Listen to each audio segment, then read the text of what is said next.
ইরানে হামলার প্রতিবাদে বাইতুল মোকাররমের উত্তর গেট থেকে ইসলামী আন্দোলন বাংলাদেশ একটি বিক্ষোভ মিছিল বের করেছেন। সেই চিত্রটি আপনাদের দেখানোর চেষ্টা করছি। এখানে ইসলামী আন্দোলন বাংলাদেশের ঢাকা মহানগর উত্তরের নেতাকর্মী, দক্ষিণের এবং একই সাথে ইসলামী আন্দোলন বাংলাদেশের মহাসচিব রয়েছেন আজকের এই বিক্ষোভে। প্রিয় দর্শক, আপনাদের জানিয়ে রাখি, এই বিক্ষোভ মিছিল শুরু হয়েছে বাইতুল মোকাররমের উত্তর গেট থেকে। মূলত জোহরের নামাজের পরেই এই মিছিল শুরুর পূর্বে সংক্ষিপ্ত একটি সমাবেশ অনুষ্ঠিত হয়। সেখানে কেন্দ্রীয় নেতাকর্মীরা বক্তব্য প্রদান করেন এবং তারা বারবার বলছেন ইরানের হামলার প্রতিবাদে বিভিন্ন স্লোগানও আমরা ইতিমধ্যে লক্ষ্য করছি। সেই বাইতুল মোকাররমের উত্তর গেট থেকে যে বিক্ষোভ মিছিলটি ইসলামী আন্দোলন বাংলাদেশ বের করেছেন, সেই চিত্রটি আপনাদের সরাসরি দেখানোর চেষ্টা করছি।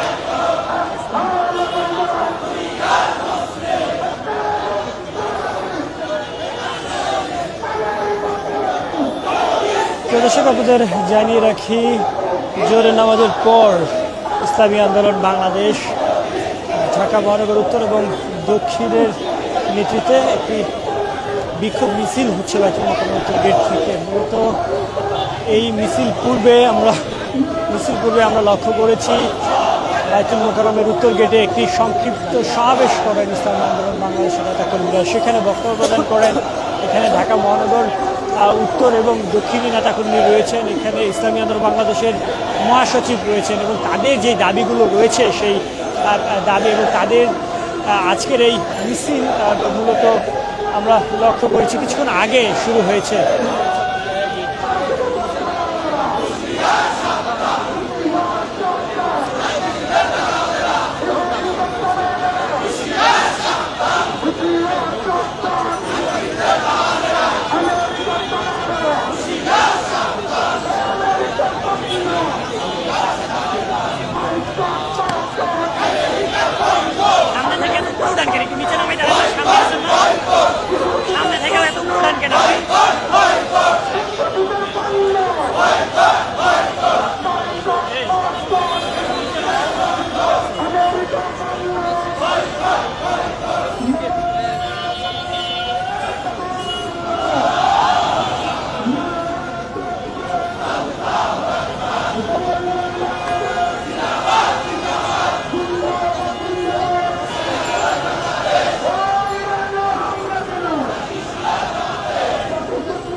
ইরানে হামলার প্রতিবাদে ইসলামী আন্দোলন বাংলাদেশ বাইতুল মোকাররমের উত্তর গেট থেকে একটি বিক্ষোভ মিছিল বের করেছে। সেই মিছিল ইতিমধ্যে পল্টন পেরিয়ে বিজয়নগরের দিকে এগিয়ে যাচ্ছে। আপনাদের জানিয়ে রাখি, এই মিছিল পূর্বে কেন্দ্রীয় নেতাকর্মীরা তারা বক্তব্য প্রদান করেন এবং বক্তব্য প্রদান শেষেই মিছিলটি অনুষ্ঠিত হয়।